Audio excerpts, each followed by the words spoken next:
नमस्कार मंडळी, मी समृद्धीज मेजवानीमध्ये आज आपण खमंग आणि कुरकुरीत अशा कोबीच्या वड्या तयार करणार आहोत। छान मस्त चविष्ट ह्या वड्या तयार होतात आणि ज्यांना कोबी खायला आवडत नाही ते सुद्धा आवडीने ह्या वड्या खातील, एवढ्या छान मस्त टेस्टी होतात। तर इथे आपण ह्या वड्या बनवण्यासाठी एक कोबी घेतलेला आहे। जेव्हा आपण हा कोबी आणला तेव्हा त्याच्यावरची 2-3 पानं आपण काढून टाकलेली आहेत आणि हा कोबी आपण वरच्या बाजूने स्वच्छ असं धुवून घेतलेला आहे। आता हा कोबी आपण कट करून घेऊया, कारण आपल्याला अर्ध्या कोबीच्या इथे आता वड्या तयार करायच्या आहेत आणि हा कोबी आता आपण किसून घेणार आहोत। आता कोबी किसताना आपण हे बघा, मीडियम साईजच्या किसणीवर आपल्याला कोबी किसायचा आहे, म्हणजे तो थोडा जाडसरच आपल्याला हवं आहे, पण जास्त बारीकही नको आहे, म्हणून आपण ह्या मीडियम साईजच्या किसणीवर हा कोबी किसून घेतलेला आहे। हे बघा, एवढं आपल्याला असं जाडसर हा कोबी हवा आहे किसून। आता आपण हा सर्व कोबी किसून घेऊया आणि आता हा बघा, असं कोबी सर्व आपण किसून घेतल्यावर आता ह्यामध्ये आपल्याला घालायचं आहे, एक वाटण घालायचं आहे। त्यामध्ये आपण 4 मिरच्या घेतलेल्या आहेत, तिखट मिरच्या आहेत, लसूण, आलं, जिरं आणि धणे घेतलेले आहेत। ह्याचा आपल्याला ठेचा बनवून घ्यायचा आहे। आता हा ठेचा आपण न पाणी घालता थोडं जाडसरच असं वाटून घेणार आहोत, कारण त्यामध्ये जे धणे आणि जिरे असतात ते थोडंसं अख्खं राहिलं तर त्याची चवसुद्धा वड्यांमध्ये खूप छान येते। आता हा ठेचा आपण कोबीमध्ये घालूया, अर्धा चमचा हळद घालूया, चवीपुरतं मीठ घालूया आपण यामध्ये आणि आता आपल्याला ह्यामध्ये घालायची आहे बारीक चिरलेली कोथिंबीर। आता कोथिंबीर थोडी जास्त घालायची आहे आपल्याला, मी एक वाटीभर एवढी कोथिंबीर यामध्ये घातलेली आहे आणि आता हे सर्व आपण छान असं चुरून घेऊया। आता हे चुरल्यामुळे काय होतं, कोबीला थोडं पाणी सुटतं, कारण आपण ह्यामध्ये ह्या वड्या बनवताना ह्यामध्ये अजिबात पाण्याचा वापर करणार नाही आहोत।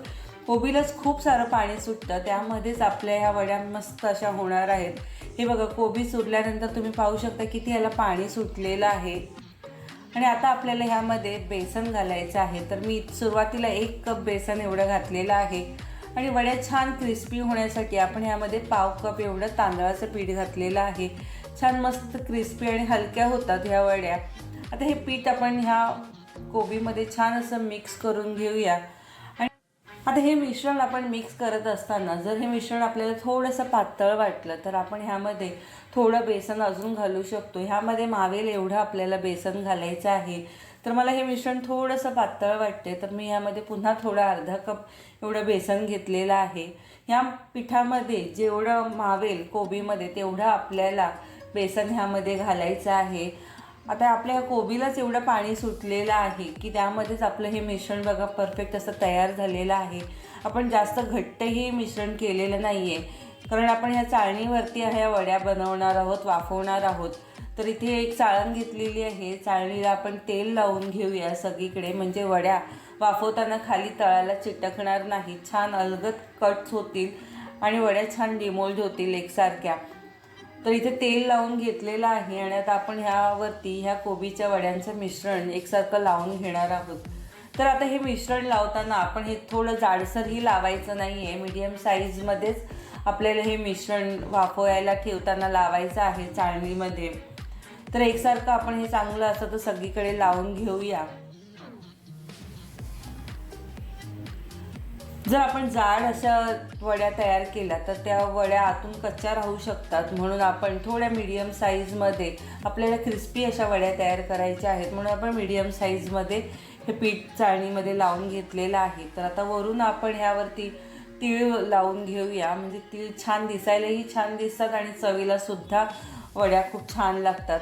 तर सगळीकडे आपण असं आता ह्या चाळणीवरती वरच्या बाजूनी तीळ लावून घेतलेत। आता हे तीळ आपण हलक्या हाताने दाबून घेणार आहोत, म्हणजे वड्यांना खाली अशा चिटकून जातील, तळताना ते सुटणार नाहीत, म्हणून आपण थोडंसं हलक्या हाताने त्या प्रेस करणार आहोत। आणि आता एका बाजूला आपण पाणी गरम करायला ठेवले, पाण्याला उकळ आल्यानंतर ही चाळण आता आपण ह्यावरती ठेवून ह्या वड्या आपण 10 मिनिटासाठी आता हे वाफवणार आहोत। एक 10 ते 15 मिनिटासाठी आपण हे वाफवून घेऊया